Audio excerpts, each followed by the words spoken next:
Domestic economy hanging off the fiscal cliff, market volatility is increasing, and investors are moving to the sidelines. Joining me today with his thoughts on the state of the economy and the markets, the director of the TrendsResearchInstitute, Gerald Celente. His team includes Egyptologist Dr. West and his son Zeke, who helped produce the TrendsJournal with in-depth analysis on economic trends affecting investors' pocketbook. Welcome back, Gerald Celente. Hey, thanks for having me, Chris. Let's begin with the top issue plaguing the markets, the fiscal cliff. By January 1st, the automatic tax hikes and program cuts could send the U.S. back into a recession. That is, if Congress doesn't reach a deal. Federal taxes will increase by roughly $500 billion, and about $200 billion will be cut from federal spending. Some folks expect that this could subtract as much as 4% from the GDP from economic growth. You know, last week, talks broke down between Congress and the White House. The administration refuses to compromise. All houses earning more than $250,000 a year are expected to pay additional taxes. But do you think this plan will work? I mean, Gerald, doesn't economic history show us that increasing tax burden on the wealthy usually backfires? I don't call $250,000 a year wealthy. Not if you're living in New York City and got a couple of kids, and then if one or two of them is in college, you're making ends meet. $250,000 isn't what like it used to be. So when I think of the rich, I'm thinking of the people, making over $10 million a year. And for them, it's not going to make any difference. But that's not what this is about. Because the tax increases that Obama's looking at and the ranges he's putting it at, about 80% of them are going to be hitting between people making $250,000 to around $500,000 a year. And, while that's doing okay, it's certainly not rich.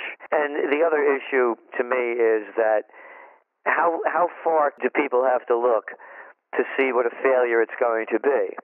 All you have to do is look across the pond over there to Europe.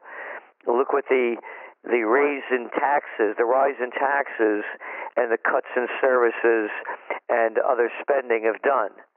They've thrown the nations into severe recessions. So by raising taxes and cutting where you're going to see shortfalls in employment. We remember 70% of the U.S. GDP is consumer-based. It's a recipe for more disaster. And so I don't see how anyone could possibly look to the same people that caused the problems, the Republicans and the Democrats. How are they going to fix it? And I think that's, the topic of debate right now on the floor. The GOP wants $900 billion in spending cuts and about $800 billion in new revenues through tax reform. Don't you like these euphemisms they use? And then the White House is attempting to raise $1.6 trillion in new revenues, they call them revenues, by ending the Bush-era tax cuts for the wealthiest Americans. And as you say, they're not the wealthiest Americans. The 400 wealthiest families in this country own half of the stock market. They own half of the stock market in most of the country. It's been a takeover. It began, the words too big to fail. And that just put the nail in capitalism. This isn't capitalism. Nobody's too big to fail in capitalism unless you're a member of the White Shoe Boys Club. And they're the ones that got all the dough. Now, you've heard my line before. You want to know what's wrong with America? You can sum it up in 6 simple words. Harvard, Princeton, Yale, bullets, bombs, and banks. I got to tell you, Chris, I'm sick and tired of hearing that term investment banker. These guys aren't investment bankers. They're mafia.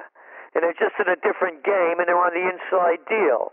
That's how you get to make billions of dollars, because you know what's going on, and you got the angle on it. So what's happened is there's been a complete takeover in this country. The only people that are going to be hurt by this fiscal cliff are the people that will be hurt by everything. And that's everybody who has to work for a living. Yeah, the rest of us, we can't afford the polo lessons. I enjoy horseback riding as much as the next guy. But as I understand it, that's one of the hottest tickets into Wall Street. And Gerald, if a deal isn't agreed upon, the worst case scenario they're talking about is about a 43% tax on dividends. That's almost half of your dividend check. A lot of these folks are just retirees who did their 9 to 5, 30, 40, 50 years, and they're looking to pay the bills to make ends meet. Best case scenario, a 24% tax rate on dividends. That's quite a jump from the 15% folks have been paying. What do you think? Oh, you're right. It's a terrible jump. And it's going to hurt those who could afford it the least. For the others, what are they going to lose? But it's going to hurt the everyday person that you pointed out that invests. Let's make this really clear. It's not complicated at all. I ask you tell me one thing that has come out of Washington that has worked as they said it would work, has worked well, or hasn't ended in failure. We could take education. Great job. Yeah, No Child Left Behind. The United States doesn't even win places show. Doesn't even come near it in global education standards. Healthcare, we spend more, get less.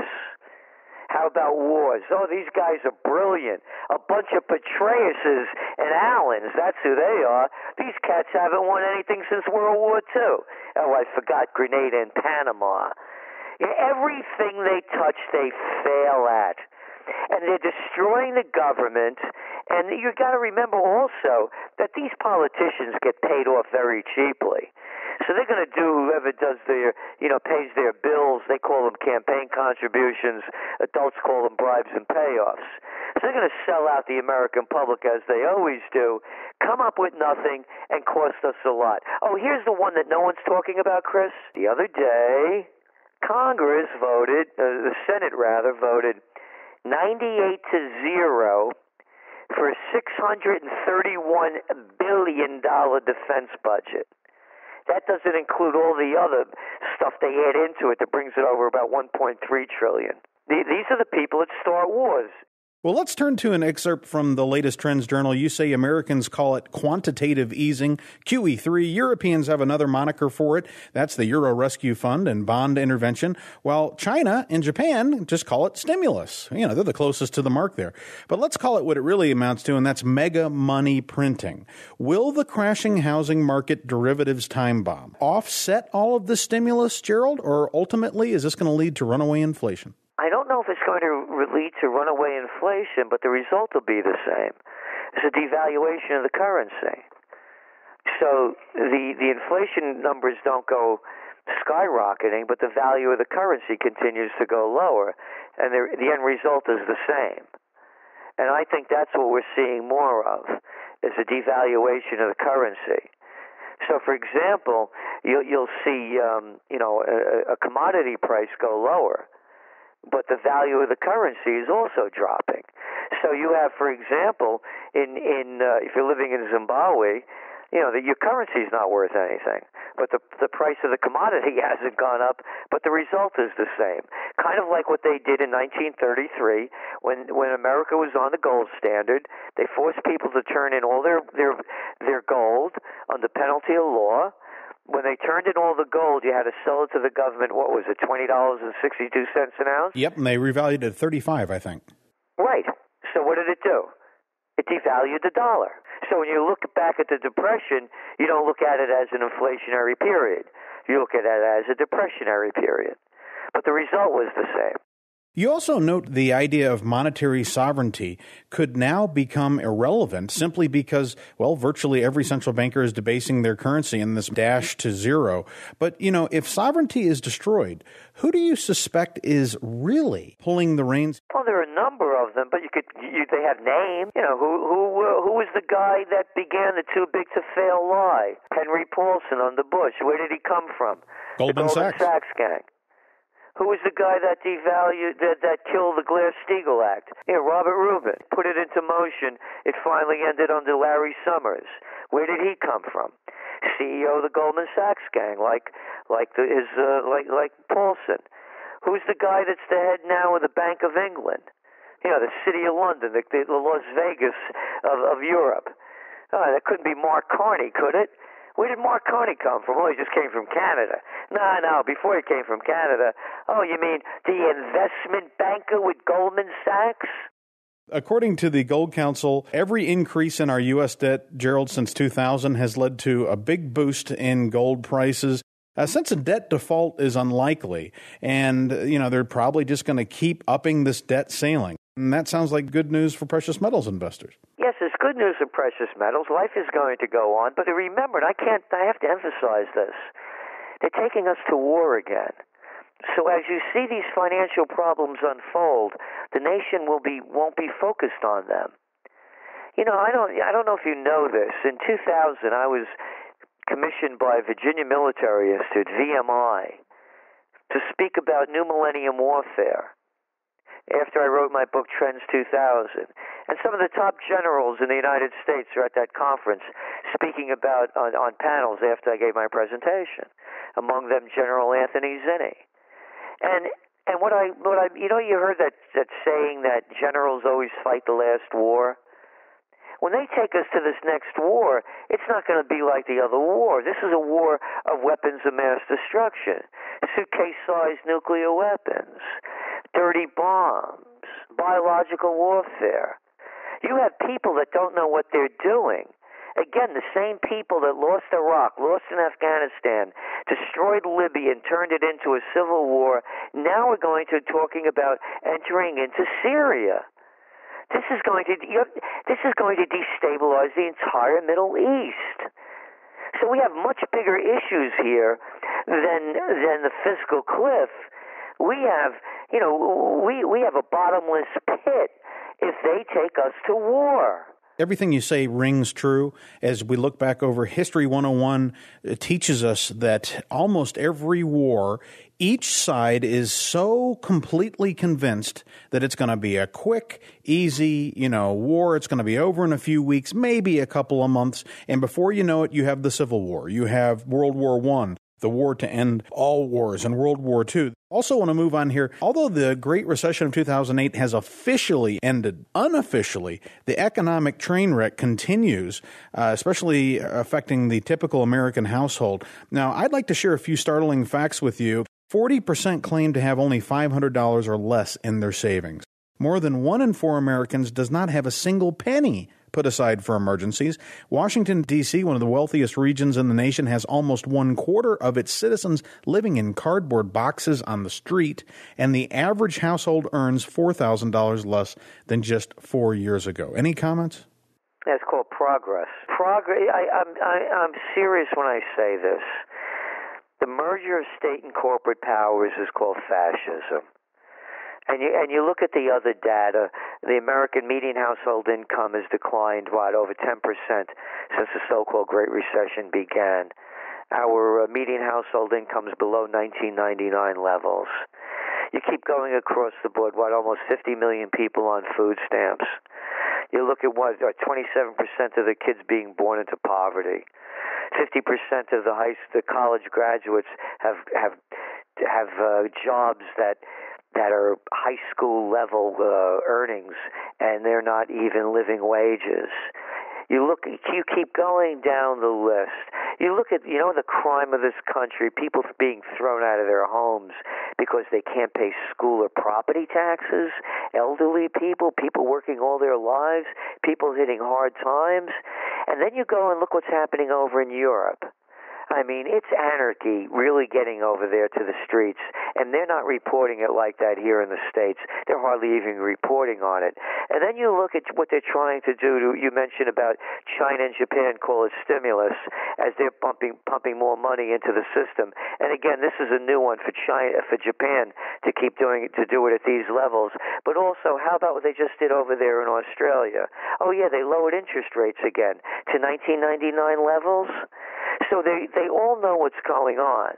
And what's going on is they have to keep printing this digital money, not worth the paper it's not printed on, to artificially inflate failing economies. You hit something that I think is central here. We've all heard of predatory lending. Let's call it predatory taxing. Throwing people, as you say so well, out on the streets simply because they can't pay some miserly tax to keep some official happy so that he can pad the pockets of his local cronies. It's beyond predatory. When you've got a society that's in trouble, your government is supposed to come to the rescue. How do you do that? You lower taxes to help your citizens who are suffering to make ends meet. If you throw people out on the streets because they can't pay the taxes, it's self-defeating. You're going to have a bunch of foreclosed homes, which we have about 5 million now. We have millions, close to 15 million, sitting empty. In a fascist government, you don't care about that. This is not a democracy. The only people, these gang of 535, that's how many senators and congressmen there are, the only people they represent are the most powerful and the ones that give them the most amount of money. Let's grow up about this. They call it campaign contributions. How about calling them bribes and payoffs? You know, here's another shocking statistic. 240 million Americans, 77%, claim that they are living from paycheck to paycheck. And again, look what's going on with these kids that are graduating college. And what are they, on average now, about $28,000 in debt? Can you imagine being in your early 20s and carrying that kind of debt? You jumped ahead of me. Right now, 25 million adults are living in their parents' basements. When I wrote Trends 2000 back in 1996, we wrote it as though you were waking up in the new millennium. And we called it the re-extended family. And we showed how all these kids were going to be moving back home. All these trends are in place. Everybody can see where they're going if they want to. But there are a number of reasons, Chris, why people can't see them happening. Number one, they're holding on to belief systems they don't want to let go of. They have ideologies. They see things for the way they want rather than what they are. And the other reason is, of course, they're not paying attention to it. And the final reason is they're afraid to see what it is. Listen to this one. According to the U.S. Census Bureau, 49% of Americans, over 150 million, live in a home where at least one person receives financial assistance from the federal government. You know, we've talked about this in the past, but here's the kicker here. Back in 1983, that number was only 30%. So if the government implodes, as many people are beginning to predict, i.e. the U.S. greenback becomes worthless, what is half of the country going to do to survive? You're going to see increases in crime, like they're doing, take a look over in Spain. Take a look over in Greece. Take a look over in Italy. Take a look around the world. The same thing happens everywhere. And the education system stinks. What do? You join a gang. And you're going to see more and more of that. You're going to see more people joining gangs, more stealing, more robbery, more violent crimes. We've got a final question here for you that I think only the Trends forecaster can answer. This is a very controversial article this week from Moscow Times that predicts the U.S. could collapse, resulting in massive secession of portions and regions of our government. Now, this is a little bit difficult for me to fathom, but the author says, Gerald, the U.S. could split into 4 sections: a West Coast dominated by California and China, the South dominated by Texas and Mexico, the North dominated by the Eurozone, and the Midwest by Canada. I'm calling this the Jericho scenario after that TV series. Is this pure fantasy, or is there something to be gleaned here? What I would say is he probably read the top trends for 2012 last year. One of them was secession obsession. We're going to see a breakup. It's breaking up all over the world. It's breaking up. They just had a vote in Spain. Catalonia is pulling away. Scotland is in the way of trying to break away from England. You see it in Italy. You see it in the Netherlands. You're seeing it around the world. It's the USSA has become like the USSR was.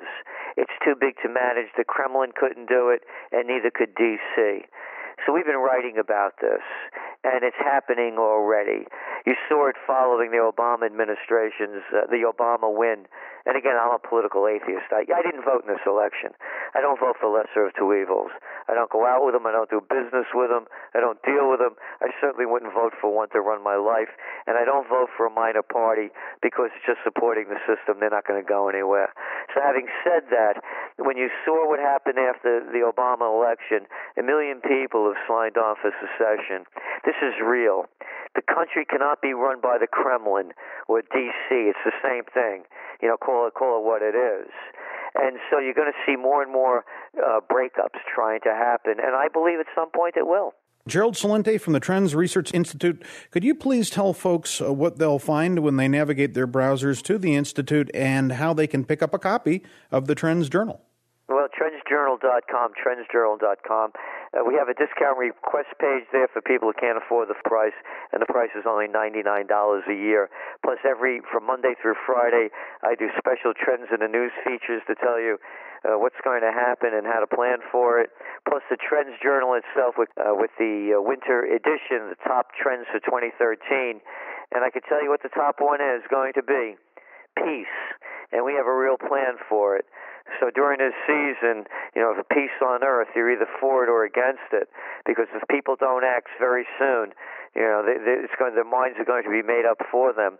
Plus, of course, economic news, new trends in consumerism, millennials, a big trend on that one, on hydrofracking, where it's going, what it costs, the pluses, the minuses, chock full of information, the new trends in food safety. It goes on and on, consumer, environmental, retail, geopolitical, economic. All the trends that are going to make a difference in the years to come are going to be in the Trends Journal. I want to wish you and everybody at the Trends Research Institute a very happy holiday season, sir. And same to you, and as I said, peace on earth, because we're going to need it. Thank you, Chris.